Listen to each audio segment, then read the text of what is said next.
이 시간은 사도행전 1장에 나타난 교회, 우리는 보통 교회의 시작을 사도행전 2장에 나타난 오순절 성령 사건 이후에 예루살렘 교회를 보고 초대교회의 시작, 교회의 시작이라고 이야기를 합니다. 그러나 예수 그리스도를 주로 고백하는 자들의 모임이라고 하는 교회의 아주 기본적인 명제, 정의를 대입해 보면 사도행전 1장에 나타난 교회가 첫 교회라고, 예루살렘 교회의 첫 시작이라고 볼 수 있지요. 즉 성령 사건이 시작이 아니라 사도행전 1장이 시작인 것입니다. 그래서 어떤 분들은 사도행전 1장의 교회를 지상 첫 교회라고 말을 하기도 하고, 혹은 교회 이전의 교회, 교회의 첫 발자국이라고 보통 이야기를 하지요. 자, 이제 1장에 나타난 교회의 모습들을 찾아보면은 첫 번째, 교회가 무엇인가를 정확히 드러내주고 있죠. 예수님께서 사도들과 4장에 보면 사도와 함께 모이사 그들에게 분부하여 이르시되, 예수님께서 이제 교회를 정해 주신 거예요. 사도들을 부르신 거고, 예수와 함께 있던 자들을 부르신 거죠. 즉 이들은 공생 기간 동안 예수를 따르는 자고, 예수를 랍비로 생각하고, 또 예수에 대해서 그냥 좋아서 순수한 마음으로 사랑해서 따르는 자들도 있었지만은, 지금 현재 나와 있는 1장에 나와 있는 이 사도들과 함께 있었던 무리들은 예수를 메시아로 고백했던 자들이잖아요. 즉 교회는 예수를 구세주로 구주로 고백하는, 예수를 믿는 자들의 공동체라고 하는 것. 그래서 교회는 내가 아니라 우리, 나가 아니라 우리라고 하는 거죠. 계속 그래서 예수님께서 8절에 보면은 성령이 너희에게 임하시면이라고 이야기해요. 그리고 이제 다음 주에 우리가 이제 오순절 성령 사건으로 일어난 교회의 첫 모습을 볼 텐데, 묵상할 텐데, 거기에 보면은 성령님이 각 사람에게 임했다 그래요. 모든 사람에게 다 임했었다라고 하는 것이죠. 즉 교회는 예수를 구주로 고백하는 개개인들이, 즉 저 사람이, 나와 함께 있는 사람이 예수를 구주로 고백했기 때문에 내가 그냥 그와 함께 휩쓸려가는, 그게 아니라 개개인이 홀로 서 있는 게 아니라 함께 있는 공동체다라고 하는 것. 그래서 교회는 함께라고 하는 개념이 상당히 강하게 있어야 됩니다. 우리 교회라고 하는 생각. 그것이 각 개교회뿐만이 아니라 교회 연합에서도 마찬가지죠. 근데 성령이 너희에게 임하시면 이라고 하는 말을 우리는 영심에 성령이 나에게 임하시면 이라고 생각해요. 그걸 더 원해요. 그렇죠? 성령이 우리 교회에게만 임하시면, 성령이 능력이 우리 교회에게만, 우리 목사님에게만 임하시면 우리가 더 유명해질 수 있을 텐데. 그렇잖아요. 뭐 연예인들 보면은 모두 다 유명한 것보다 한두 사람이 유명한 게 훨씬 더 효과가 있잖아요. 영화가 유명해지면 영화에 나오는 모든 사람이 다 유명해지지만, 그 중에서 스타들, 주인공들이 유명해졌고, 또 그들이 더 훨씬 더 잘 나가는 것처럼 우리는 그렇게 생각해. 근데 성령님이 임하시면 동일하게 나타난다고 하는. 교회는 이러한 함께하는 공동체의 모습을 처음부터 시작을 합니다. 처음부터 예수를 구주로 고백하는 자들. 근데 예수를 고백하는 자들의 모임이라고 하면은 폐쇄적인 것 같잖아요. 예수를 구주로 고백하지 않으면 교회에 함께하지 못하는 것 같잖아요. 근데 더 놀라운 사실은 이들은 열려져 있는 공동체라고 하는 거예요. 열려져 있는 모임이라고 하는, 열린 모임이라고 하는. 그래서 예수를 구주로 고백하지 않는 자들이게 복음을 전해서 그들이 이 자리에 함께 앉을 수 있고, 그들이 소외감을 느끼지 않는, 이들은 사도들은 최소 3년 동안 예수와 함께 있었던 자들이니까 얼마나 예수님을 더 잘 알고, 그냥 척이면 척이지. 예수님께서 그때 하신 말씀이 있잖아. 맞아. 이들은 다 통해요. 함께 있었기 때문에. 근데 이제 2장 이후에 사람들이, 이들은 예수님에 대해서 몰라. 그냥 소문으로만 듣던 사람이에요. 그러면은 관계가 깨어진단 말이에요. 모임이 무너져. 그래서 이들을 어떤 공동체는 그래서 자신들의 어떤 고유성이 망가질까봐 그들을 부정하거나 아니면 가까이 하지 못하게 하거나 훨씬 더 깊이 있게 동일하게 훈련시켜서 나중에야 들어오게 하기도 합니다. 특수부대 같은 경우가 그렇죠. 특수부대 같은 경우는 신병들이 들어오면 곧바로 특수부대 함께하는 게 아니라 훈련 과정을 거치잖아요. 몇 개월 동안. 그래서 그 훈련 과정에서 이제 들어온 사람들만 훈련해서 수료한 사람들만 이제 그 특수부대에 와서 함께 훈련을 하게 합니다. 훈련 과정에 있는 사람들은 특수부대원이지만 진짜 특수부대원은 아니에요. 그렇죠? 그렇게 만들 수 있어요. 근데 초대교회는 예수를 구주로 고백하는 자들, 예수를 잘 알고 있는 자들, 예수를 믿는 자들의 모임이지만 아직까지 그 예수에 대한 믿음이 부족한 자들도 연약한 자들도 함께하는 공동체라고 합니다. 교회는 그런 공동체가 열린 공동체. 즉 예수를 어렴풋이나마 믿고 있는 자들, 예수를 알고 싶은 자들도 함께 모여서 그들과 함께 어울릴 수 있는 모임을 만들어야 되는 것이. 우리 도심교회는 그렇게 될 줄로 믿습니다. 비록 지금 우리끼리 모여서 예배드리지만 우리는 그냥 척이면 착이잖아요. 일단 알잖아. 찬양 부르면은 알아서 기도하고 알아서 찬양하고, 그렇죠? 말씀 나누면 알아서 그냥 나눔하고. 근데 나중에 분명히 그런 자들이 올 거란 말이에요. 그런 분들도 어색해하고 어떻게 하는지 몰라서 두리번 거리는 사람.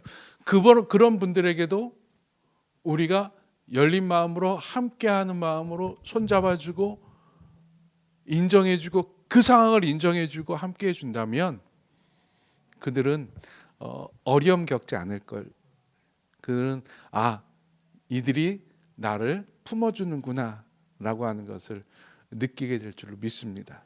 그런 교회, 교회 처음 모습이 이미 그렇게 준비되어 있었고 이제 우리 전사님들이 찾아봤었던 교회의 모습들도 저도 또 동일하게 가져요. 근데 먼저 이 교회 이전의 교회는 무엇을 했던 교회인가? 첫 번째 기도 우선의 공동체였다라고 하는 거예요.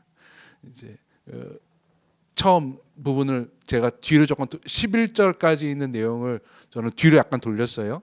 12절부터 나와 있는 부분이 교회 이전의 교회의 지상 첫 교회의 모습을 드러내잖아요.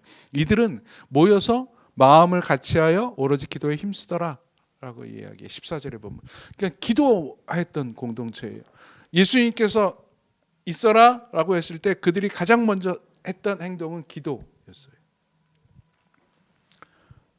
기다려라 그러면은 예 하고 가만히 있을 수도 있고 모여서 그냥 회상하고 회의할 수도 있고 아니면 우리 기도했었던 것과 그 다음에 사도 뽑기, 사도 선출이 먼저일 수도 있죠. 왜냐하면은 지금 사람이 없어요. 사람 없으면 먼저 우리 사람 먼저 뽑고 이제 일을 시작합시다라고 할 수 있을 거 아니에요. 근데 그들은 기도를 먼저 했어요. 기도를 먼저 했어요. 이게 기도의 중요성이고 교회가 하나님의 일을 하기 위해서 교회가 교회되기 위해서 가장 먼저 해야 될 것은 기도라고 하는 거예요. 기도 우선. 기도를 앞서면 안 됩니다. 기도예요. 기도. 우리 김대건 전사님이 어떤 모습으로 기도했을까 궁금했었다 그랬잖아요. 이 기도의 모습은 어땠을까? 그냥 한 마음으로 마음을 같이하여 오로지 기도에 힘쓰더라라고만 되어 있어요. 예전 성경은 일심으로 기도했다라고 했는데 한 마음으로 기도했다라고 했는데 첫 번째 기도의 내용은 무엇이었을까? 그 15절 이후에 보면은 이것을 유추해 볼 수는 있죠. 한 사람이 사도 중 한 사람이 비었기 때문에 이 한 사람을 뽑기 위한 하나님이 이거 어떻게 해야 할까요? 한 사람이 빠졌는데 그 빠진 일을 어떻게 메꿔야 할까요?라고 하는 기도를 했을 수도 있겠죠. 기도 내용은. 그리고 예수님께서 성령을 기다리라 약속한 성령을 기다리라 하셨으니 이들은 성령님 언제 우리에게 임하실까요? 아마 그런 기도 내용도 했을 수 있었을 거예요. 근데 그 어떤 것을 기도했는지는 나와 있지 않아요. 그것은 무엇을 의미하느냐? 내용은 알 수 없지만 기도가 중요했다고 하는 거예요. 기도가 중요했기 때문에 기도했다는 말이 나오는 거죠. 아마 내용이 중요했었더라면 내용을 적었겠죠. 내용을 이야기했겠죠. 누가가. 그런데 사도들은 누가는 사도는 아니었으니까는 사도들이 이야기했을 때 아마 이렇게 적었을 거예요. 사도들이 이야기한 거를. 사도들은 그때 모여서 기도했던 기억이 있는 거예요. 무엇을 기도했는지는 이야기 잘 몰라도 함께 한 마음으로 기도한 거예요. 예수를 구주로 고백하는 그 한 마음으로, 예수님의 약속을 사모하는 그 한 마음으로 기도했을 때 어떤 내용을 기도하든지 간에 아마 베드로의 기도의 내용이 달랐고 야고보의 기도의 내용이 달랐을 텐데 함께 기도했을 때 한 마음으로 기도했다고 하는 것이죠. 한 뜻으로 기도했다고 하는 것이죠. 우리의 기도가 그리 될 것입니다. 기도하는 공동체였어요. 이 기도가 중요한 게 뭐냐면 그 다음에 이 초대 첫 교회는 준비했던 교회였어요. 가룟 유다를 대신할 사도를 선출을 합니다. 베드로가 이런 말을 해요. 17절에 보면 이 사람은 본래 우리 수 가운데 참여하여라고 말해요. 우리 수라고 하는 12명의 제자의 숫자를 말하는 거겠죠. 이들은 왜 예수님께서 선발하신 12명의 숫자에 대해서 이렇게 연연했을까? 한 명 빠졌으면 그냥 한 명 빠진 대로 그냥 하면 되지 않을까? 그리고 나중에 보면 사도 중에 야고보가 먼저 순교하잖아요. 그러면 11명을 더 선출해야 되지 않았을까? 근데 이들은 야고보 다음에 선출을 안 해요. 그냥. 그러면 이때도 가룟 유다 사라졌으니까 11명으로 충분했을 거 아니에요. 근데 왜 12명이었을까? 유대인들 이스라엘 사람 생각했던 12명이라고 하는 10이라고 하는 숫자에 대한 강박이라고 생각할 수도 있었겠지요. 처음에. 근데 또 다른 의미로는 예수님께서 12명을 선발하셨기 때문에 우리는 시작을 12명으로 맞춰서 가야 된다라고 하는, 예수를 따른다고 하는 어떤 의미, 상징적 의미가 있지 않을까? 이거는 예측입니다. 12명을 왜 채웠을까라고 하는 것 그냥 우리의 그냥 생각으로 바라보면 돼요. 근데 여기서 중요한 것은 다 얘기했듯이 2명 중에 한 사람을 제비뽑기로 선출을 했다라고 하는 것이지요. 이 준비하는 공동체의 특징이 뭐냐면 순종이라고 하는 거예요. 순종. 얘기했듯이 자신의 생각과 의지보다는 하나님의 선택과 뜻을 선택한 거죠. 왜냐하면은 이 두 사람을 소개하는 글귀에 대해서 마띠아가 뽑혔잖아. 이건 아는 거 아니에요. 마띠아가 뽑혔으면 좀 각색해서 이야기해 줄 수 있지 않았을까? 그렇죠? 각색해서 마띠아를 먼저 세우고, 그래서 마띠아가 하나님의 제비뽑기로 하나님께서 선택하셨더라라고 말할 수 있었을 텐데 이들은 솔직해요.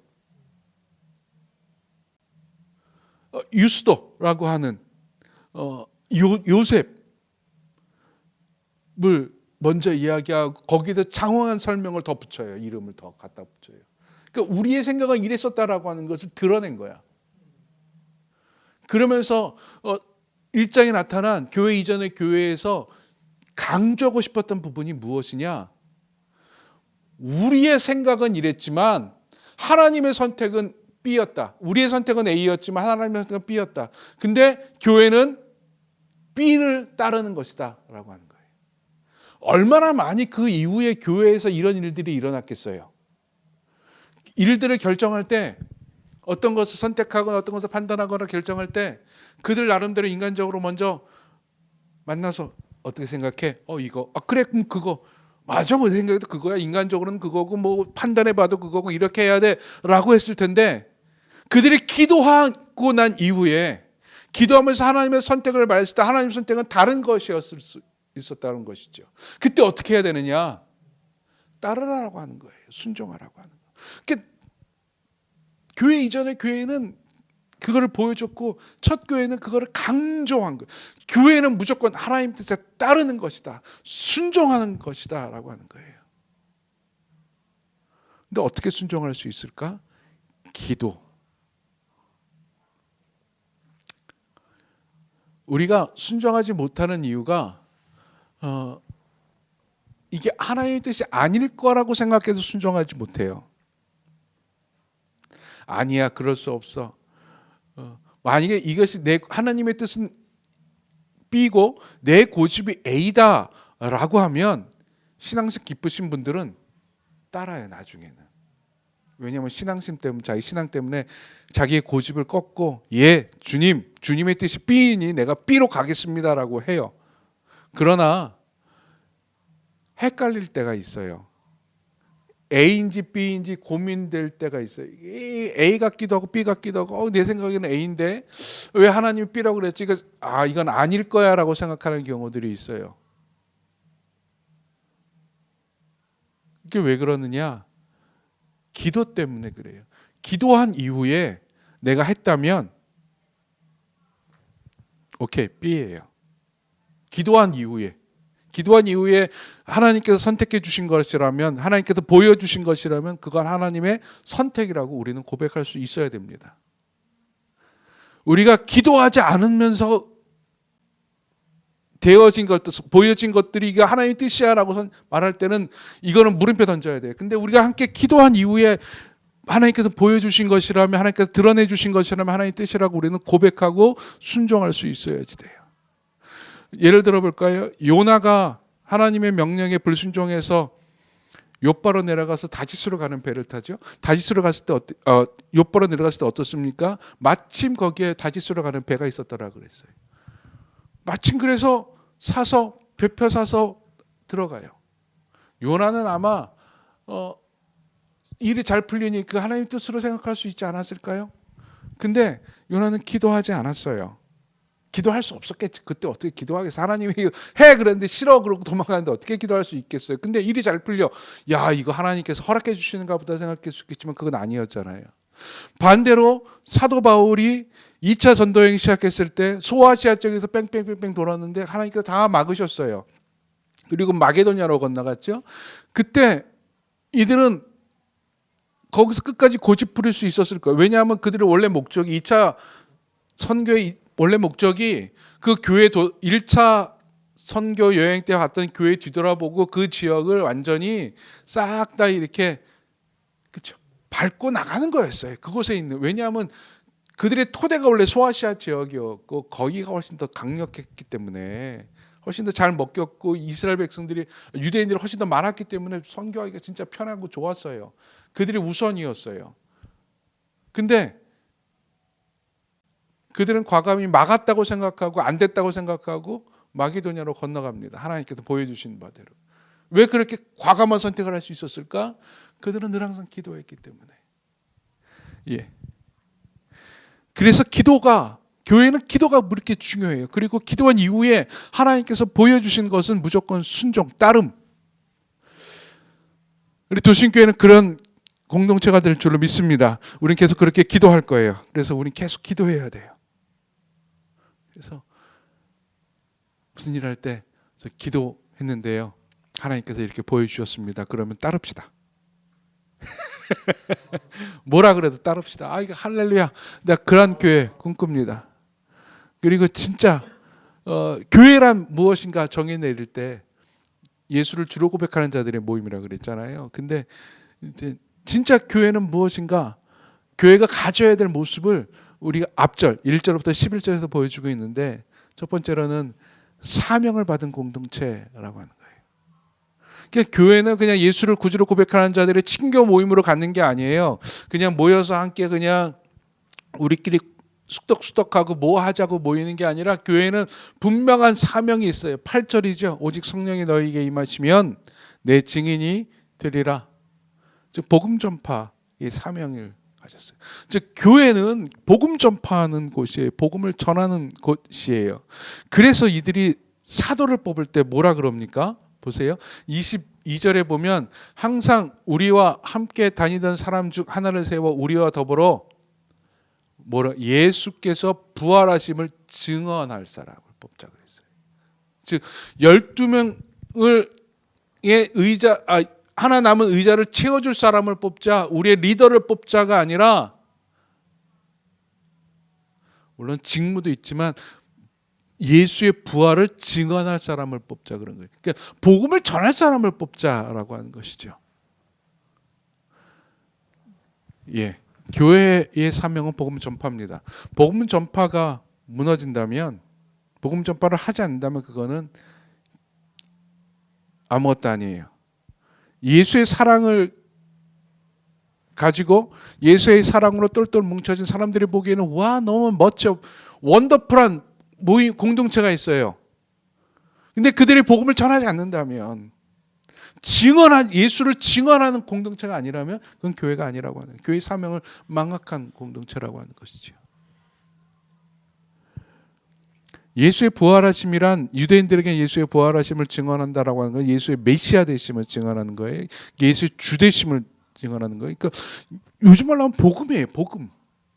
예수의 부활하심을 증언할 자, 복음을 증언할 자를 찾자라고 하는 것이, 이것이 삶으로 막 나타내는 것. 근데 나타내면서도 사람들이 보기에 저 사람이 원래 선해서 그런지, 사람이 선해서 그런지, 예수 때문에 그런지를 확실하게 보여줘야 되죠. 그렇죠? 많은 NGO 단체들 선한 의도, 휴머니즘 짱. 근데 진짜 예수님께서 원하시는 것은, 진짜 교회는 휴머니즘, 선한 모습이 아니라, 예수의 선한 모습을 증거하는 것이 아니라 예수의 주되심을 증거하는 거예요. 예수의 부활하심을 증거하는 거예요. 예수의 사랑. 예수의 사랑을 통해서 무엇을 드러내느냐? 사랑을 보여주면서 하나님은 당신을 사랑합니다. 사랑. 거기서 끝나는 게 아니라 궁극적으로 예수의 주되심을, 당신의 삶의 주되심을, 당신을 구원하셨음을 이야기하는 것이 진짜라고 하는 거죠. 교회는 그러한 공동체라고 하는, 사명을 받은 공동체고 약속을 가진 공동체. 이 약속이 어떤 약속입니까? 성령. 아마 이들에게 먼저 사명을 받은 공동체이니까, 야, 너희들 부활하신 봤어요. 승천하신 거 봤어요. 이들이 가서 막 이야기할 수 있을 거 아니야, 전할 수 있을 거냐? 아니에요. 얼마나 흥분되게 자기가 봤으냐. 예수님께서 구름 타고 하늘로 올라가는 거 보고 옆에 있던 두 사람 천사예요. 그 천사들이 예수님께서 이 모습 그대로 내려오실 거야. 할렐루야. 막 눈에도 봤으니 가서 막 전하고 막 이야기하고 싶을 거 아니에요. 그게 교회라 그랬으니. 근데 예수님께서 뭐라 그럽니까? 성령을 기다리라. 그래서 그들은 성령을 기다리며 기도하며 준비합니다. 교회는 어떤 곳인가를 보여주는 거예요. 성령님이 앞서는 교회. 성령님이 임하시는 곳이 바로 교회라고 하는 거예요. 이들은 성령이 임한 이후에야 비로소 예수의 부활하심을 증언하기 시작합니다. 담대하게 이야기합니다.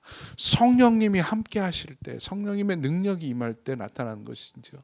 즉 교회는 무조건 나가는 것이 아니라 성령의 능력을 체험하는 곳이라고, 성령의 능력으로 움직이는 곳이에요. 성령님이 앞서고 그 다음에 우리의 행동이 뒤따릅니다. 성령님에 대한 순종이지요. 내 감정으로 전하는 게 아니라 성령님의 감동으로 전하는. 우리 도심교회가 부족한 부분이 뭘까요? 다 부족한 것 같아요. 예수님의 그 성공하신 그 부분, 120명이 처음에 모였던 그 부분도 없고. 그러나 우리 도심교회는 예수님께서 사명을 주신 교회인 줄로 믿습니다. 복음을 전하고, 또한 그 복음을 전하는 구체적인 포인트, 치유와 회복, 허브 공동체. 그냥 품고 있는 공동체가 아니라 지친 영혼들을 품어주고 회복시켜주고 다시 세상에 내보내는 공동체. 그래서 모든 이에게 그리스도의 복음을 전하게 하고 모든 것에 하나님의 나라를 세울 수 있는 공동체. 이것이 우리 도심교회고, 이러한 사명을 우리 잊지 말고 그 모습대로 나아가기를 바랍니다. 그런 교회가 될 줄로 믿습니다. 복음이 전해질 때까지 증인된 삶을 결코 쉬지 않으리.